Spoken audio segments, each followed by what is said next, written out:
Great. Okay, good evening, everyone. Welcome to those who've just turned up for this evening. And for those of you who've been here all day, I hope you've had a great day. Certainly had a great lineup of speakers this afternoon. And we're going to enjoy a few more very special speakers this evening before we're done. But before that, Simone and I want to take the time to say just a few words about the Centre for HCI Design, which has basically brought you this event through the Interaction Lab today. Simone and I are the co-directors of the Centre for HCI Design, and we've been in that role for all of 2 days so far. so we're not very much experienced as co-directors of the Centre for HCI Design, but we're really looking forward to taking on that role and providing leadership in the centre over the next few years, let's say. Okay, so where shall I start? Well, the HCI Open Day this year is a bit special because HCID is having its silver anniversary. We are 25 years old this year. So happy birthday to the Centre for HCI Design.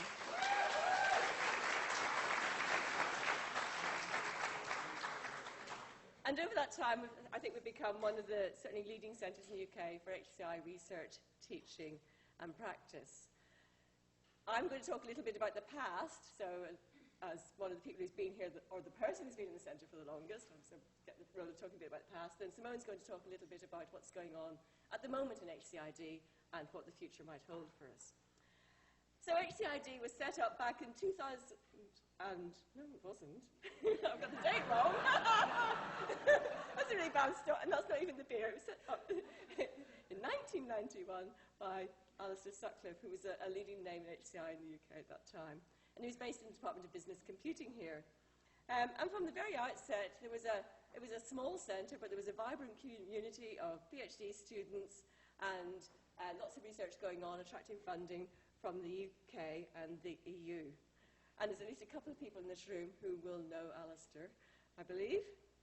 And what sort of stuff went on here? Well, I was thinking, what happened in HCID when it first started, so I picked up a few papers, a few publications from the early days. This was one of them. This is a paper published by the Centre back in 1992. And it was about exploiting reusable specifications through analogy. So it's a paper in the area of requirements engineering, which might not be something that most of us think about as being really core to HCI, but it was certainly one of the things that was a big topic for the Centre back in those days.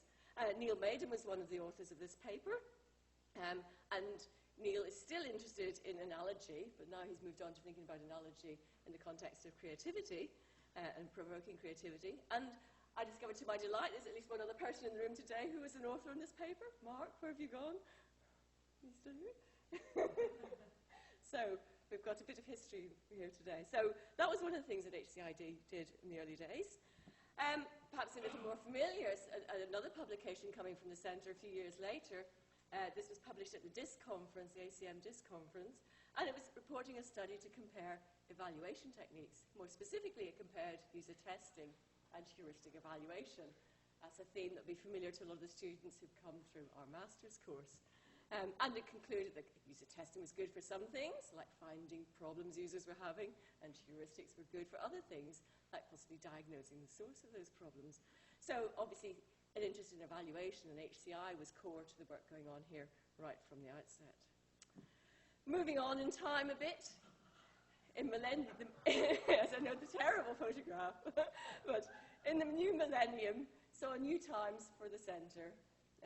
Alistair Sutcliffe left to set up a new research centre at UMIST in Manchester, and Neil Maiden took over leadership of the centre here and remained leader for 14 years, provided great leadership, strong leadership, which saw the centre expanding considerably, saw us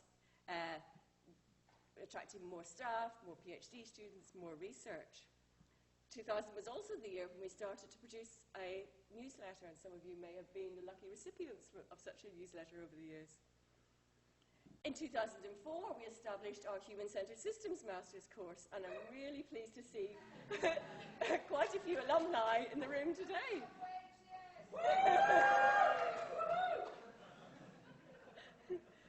In 2006, we then followed that with the establishment of the Interaction Lab, and I know the photos are terrible. On the left-hand side, the cheesy grins are from the Vice-Chancellor at the time, David Rind, and David Hughes of the UK Vodafone Foundation, which provided £50,000 of funding for us to establish the centre and to focus on technology and its use to support people with disabilities and the elderly. And that was it being announced in the newsletter at the time. Moving swiftly on, we saw new staff coming, we saw organisational changes, perhaps two significant appointments in 2009 were George and Simone, featured on our newsletter of the time.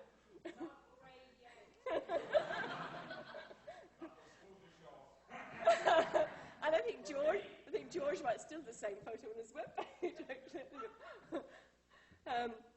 And there have been many other significant members of staff who have come, and indeed some have left over the years.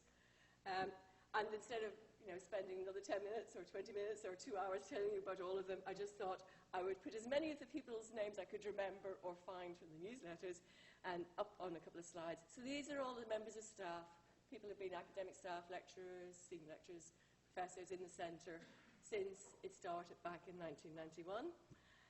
But perhaps more importantly, these are all of the other members of staff, the Interaction Lab staff, the admin staff, the researchers who have worked with us over the time.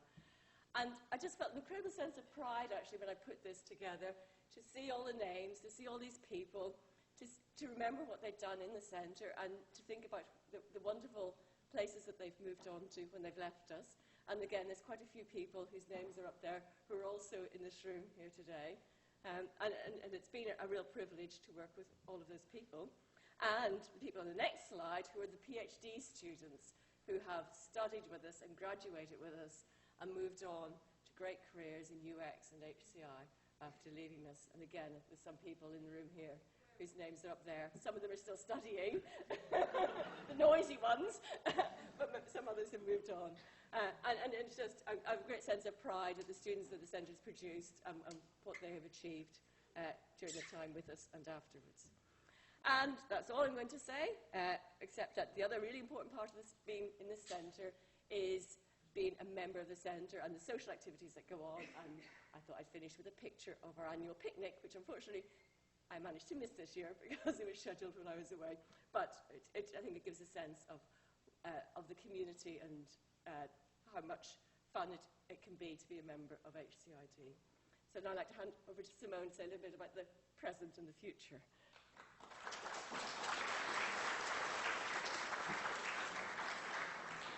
I let Steph get her beer. What I'm going to talk about is the present and the future of HCID. And of course, the future is going to be a bit nebulous, but let's talk about the present for a minute. And of course, one of the big things that has happened recently to City University, which is now City, University of London, is that we've joined the University of London. So, that is going to have some impact on what we do, how we operate, and those are going to be really, really positive effects that we're going to feel. I also want to point out, and as Steph already alluded to, we are now the co-directors of HCID, but we mustn't leave out George Buchanan, and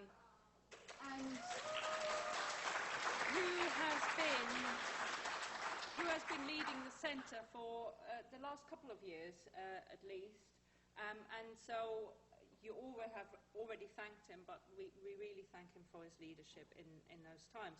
And perhaps some of you will know, but not all of you, that he's off. I don't know where he's off to, but he's off to actually Melbourne, and he's shipping out his stuff. When is it? Friday?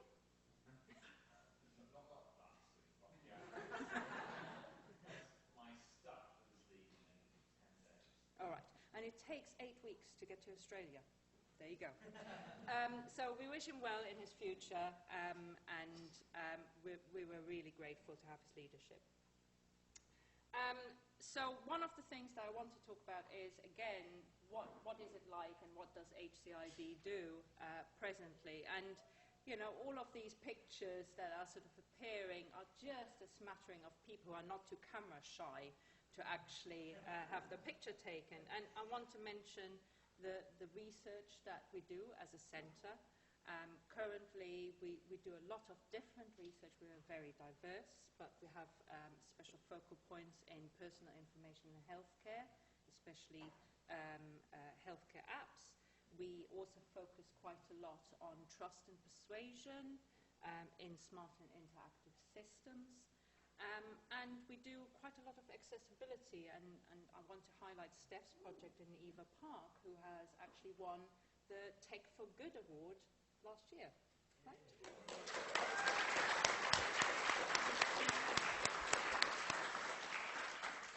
Currently, as Steph said, well, our Masters in Human-Centered Systems, which is actually from this year onwards, the MSc in Human-Computer Interaction Design, is over 10 years old. And UX and HCI is a burgeoning field. We are admitting more students. So currently we have about 45 students over all of the different course options. We're increasing that. And that actually means that, you know, we as a center are really at the focal point of teaching future practitioners. So that is really a strength of our center as well. Moving on to consultancy and knowledge transfer. So we do quite a lot of that. I want to mention Hub TV. Where's David? Yes. So we have currently a number of knowledge transfer partnerships. David from Hub TV was one of them. We also have a knowledge transfer partnership with Cubic Transport, led by Stefan, who can't be here, unfortunately. So we are really focusing on including the professionals and the industry UX practitioners in London. Which brings me on to the City Interaction Lab. And we have really seen dramatic changes over the 10 years that it's been in existence. Yes, 10-year anniversary. Raj was the first Interaction Lab manager, I think, right? So thanks to him. Stuart took over, and what we've been seeing in that time is actually a shift from literally kind of room hire, where we weren't using it, to actually offering full-scale consultancy services through the Interaction Lab as a consultancy arm of HCID. And not only that, what we're actually doing is we're integrating master's students in that consultancy practice. And I think that is really unique in what we're doing. Right, so City Interaction Lab, Stuart has done a sterling job, not only in transforming the aspects of what we do in the Interaction Lab, but also let's thank him again for putting on today.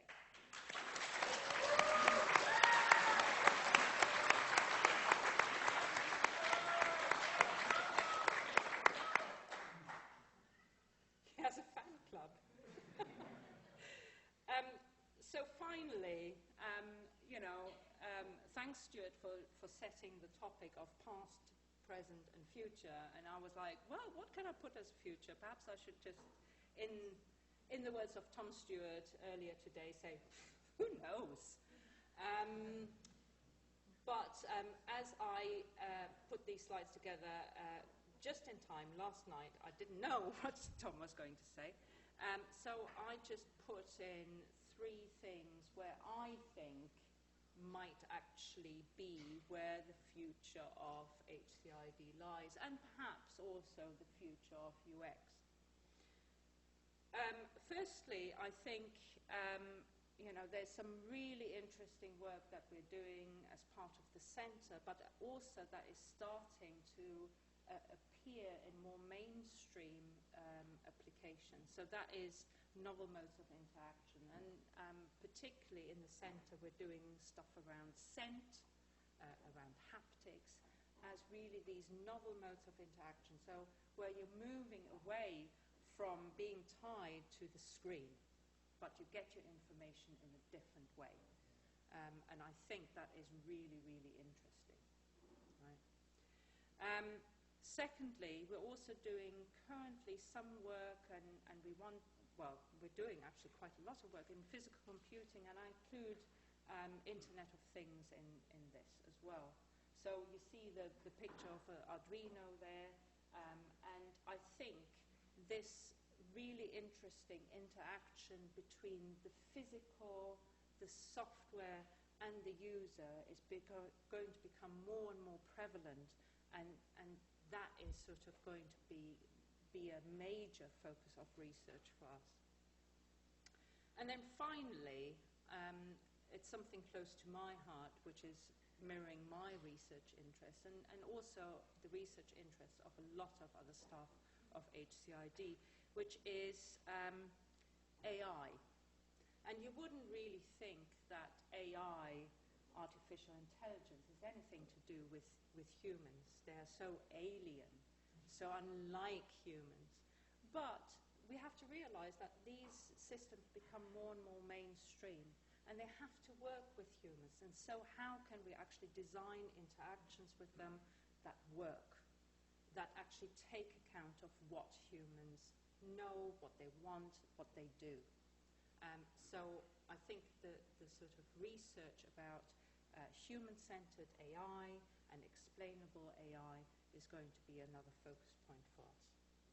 So in the words of our VC, when he talks to at graduations, all that stands between you and me is the sort of next talks.